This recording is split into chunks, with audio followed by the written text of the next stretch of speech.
چھین کرے. یہ ادب و احترام کا، یہ تعظیم و تکریم کا حال تھا صحابہ کرام. حضور اسلام کی بارگاہ حضور اسلام ارشاد فرماتے ہیں کہ پیارے صحابی آپ اپنے مکان میں کھڑکی کیوں نکالیں؟ حضرت کو ملحوظ رکھتے ہوئے صحابی خاموش. ایک مرتبہ بالکل خاموش چپ. پھر دوسری مرتبہ حضور اسلام صحابی رضی اللہ خاموش رہے. تیسری مرتبہ حضور علیہ السلام تبسم کے ساتھ مسکراہٹ کے ساتھ کہتے ہیں پیارے صحابی بولے بولے آخر آپ نے اپنے مکان میں کھڑکی کیوں کھولا ہے؟ یہ دریچہ کیوں نکالا ہے؟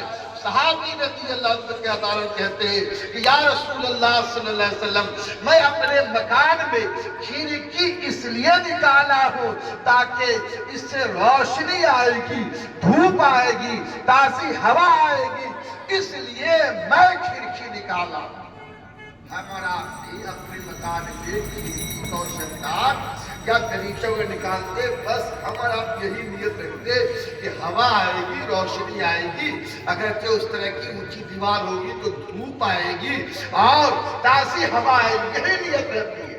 لیکن حضور علیہ السلام ارشاد فرماتے کہ پیارے صحابی مکان بنانے کے وقت اور کھڑکی کھولنے کے وقت اگر تم یہ نیت کر لیتے کہ ہم اس لیے کھڑکی نکال رہے ہیں کہ اس سے اذان کی آواز آئے گی اور ہم مسجد کو جائیں گے اور اس کھڑکی سے آواز آئے گی، اذان کی آواز آئے گی اور میرے گھر کی عورتیں گھر میں نماز ادا کرے گی، اگر یہ نیت کر لیتے تو جب تک تمہارا مکان رہتا اللہ تعالیٰ ہر لمحے کے بدلے تجھے نیکیاں عطا فرماتا.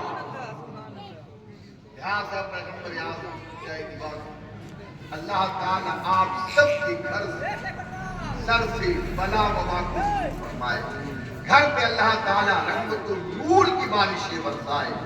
لیکن ہاں اگر آپ گھر بناتے ہیں تو اس میں صرف یہ نہیں ہو کہ یہاں پہ موٹر سائیکل رکھوں گا، یہاں پہ ٹی وی رکھوں گا، یہاں پہ گودریج کی الماری رکھیں گے، یہاں پہ پلنگ رکھیں گے، بلکہ یہاں پہ کیا کہتے ہیں وہ واشنگ مشین رکھیں گے، یہاں پہ گیسٹ ہاؤس بنائیں گے، یہاں پہ یہ چارجر مشین رکھیں گے، یہاں پہ انوائٹر رکھیں گے، یہاں پہ اسٹیبلائزر رکھیں گے.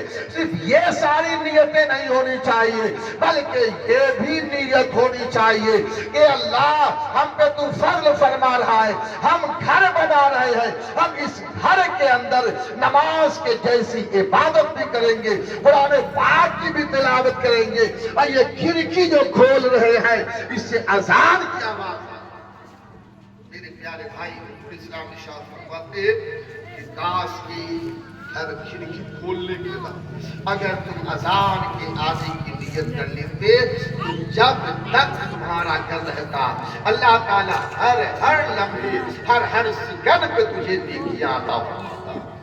میرے پیارے بھائی پہلے اذان کی نیت کی، اب اذان کی نیت سے آپ کھڑکی کھول لیں گے، دریچہ نکال دیں گے آپ تو اب تو روشنی آئے گی ہی آئے گی، تازی ہوا آئے گی ہوا دھوپ یا دھوپ کا عکس آئے گا ہی آئے گا، اس میں کوئی شک نہیں ہے. میرے پیارے بھائی اللہ پاک ارشاد فرماتا ہے ان اللہ یحب التوابین، بے شک اللہ تعالی بھروسہ کرنے والوں سے محبت کرتا ہے. اور آقا علیہ السلام ارشاد فرماتے ہیں کہ جب تم اپنے گھر سے نکلو، آپ پلاسی جانے کے لیے نکلیے یا زراعت کے لیے نکلیے یا تجارت کے لیے نکلیے یا ملازمت کے لیے نکلیے، مارکیٹ جانے کے لیے، بازار جانے کے لیے، خریدنے کے لیے گھر سے نکلیے یا بیچنے کے لیے نکلیے یا بمبئی، دلی، لدھیانہ، بنگلور جانے کے لیے نکلیے یا اللہ توفیق دے تو اجمیر یا بریلی یا کچھوچا جانے کے لیے آپ نکلیے یا پھر اللہ توفیق دے حج یا عمرہ کے لیے نکلیے. حضور علیہ السلام ارشاد فرماتے جب تم اپنے گھر سے نکلو تو یہ دعا پڑھ لیا کرو اللہم توکلت علی اللہ. حضور اسلام ارشاد فرماتے گھر سے نکلو تو یہ دعا پڑھ لو اللہم توکلت علی اللہ اللہ اے اللہ میں جا رہا ہوں تیرے بھروسے پہ. اور صرف یہ نیت نہ ہو کہ اللہ میں جا رہا ہوں تیرے بھروسے پہ، بلکہ یہ نیت ہونی چاہیے اے اللہ میں جا بھی رہا ہوں تیرے بھروسے پہ اور اپنے گھر کو اور اہل گھر کو چھوڑ بھی رہا ہوں تیرے بھروسے پہ. میں جا بھی رہا ہوں تیرے بھروسے پہ اور گھر کے لوگوں کو چھوڑ کے بھی جا رہا ہوں تیرے بھروسے پہ. تو آپ گھر سے جانے لگے نا تو یہ دعا پڑھ لیا کرے.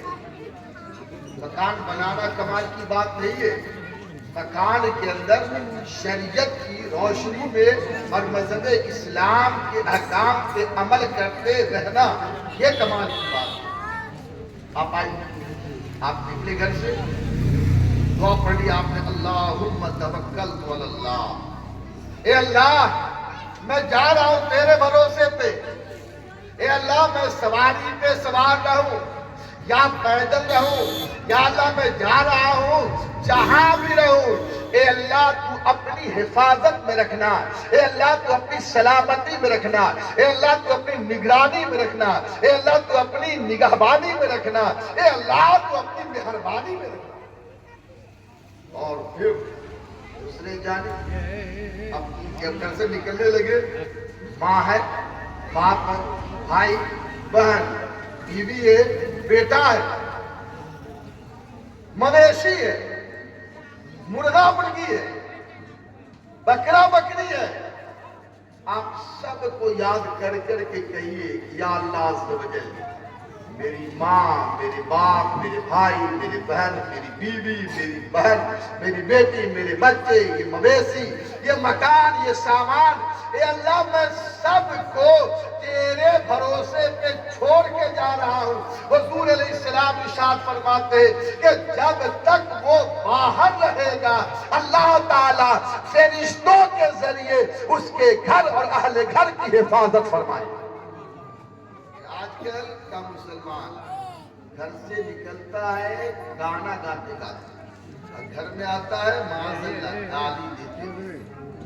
حضور اسلام ارشاد فرماتے ہیں کہ جب تم اپنے گھر میں داخل ہو، جب تم اپنے گھر میں داخل ہو سب سے پہلے اہل گھر کو سلام سلام کرو. اہل گھر ضروری نہیں ہے کہ ماں نظر آئی، باپ نظر آیا، بڑے بھائی یا بڑی بہن نظر آئی، آپ نے سلام کیا.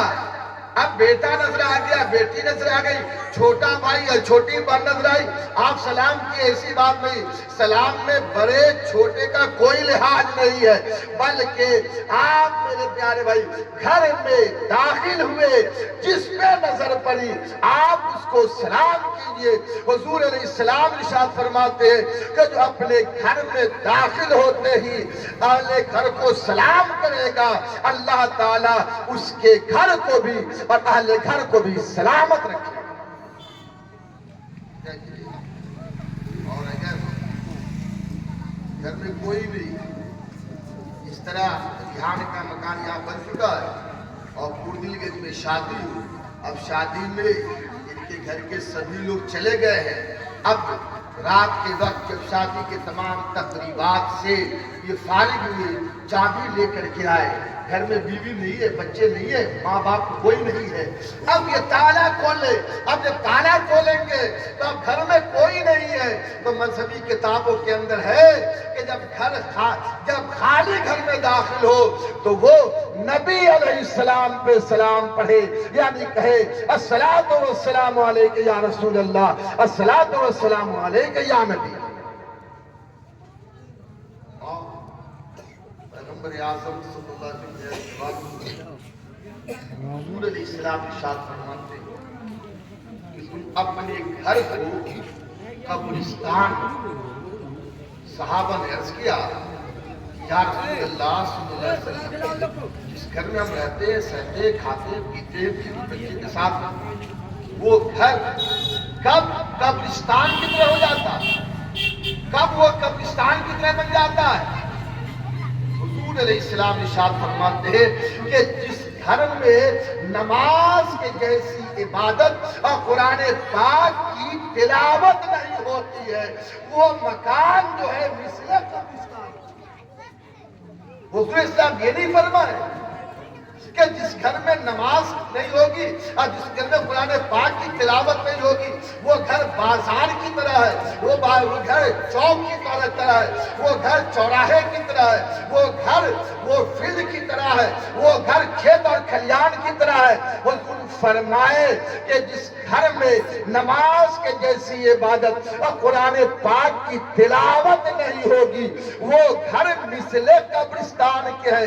قبرستان کی مثال حضور اس لیے دیے کہ قبرستان ایک ایسی جگہ ہے میرے پیارے بھائی کہ وہاں جتنی بھی آبادی بڑھ جائے لیکن وہاں کی ویرانی ختم نہیں ہوتی ہے۔ اسی طرح آپ اچھا سے اچھا مکان بنا لے، اچھے سے اچھے انداز میں اس کی پینٹنگ کروا لے، ٹائلز لگوا دے، ماربل لگوا دے، سنگ مرمر بیٹھلوا دے، اوپر سے لے کے نیچے تک آپ اسے بالکل سجا دے، سوار دے، اور اگر آپ نماز نہیں پڑھیں گے اور قرآن پاک کی تلاوت نہیں کریں گے تو آپ کے مکان کی ویرانی ختم نہیں ہوگی، آپ کے گھر میں سکون نہیں آئے گا، چین نہیں آئے گا۔